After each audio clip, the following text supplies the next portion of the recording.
Today we're at prom. PlayStation R7. Alright, first thing we got is a dinner roll.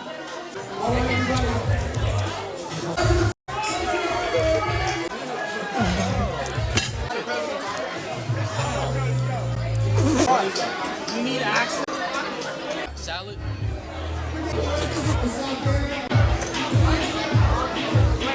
Next we got a chicken tender. We got some steak. Good job, man. We're good. I guess this. Next we got pasta. Next nigga's a bitch. I'll give him a Finally, we got some broccoli cheddar soup.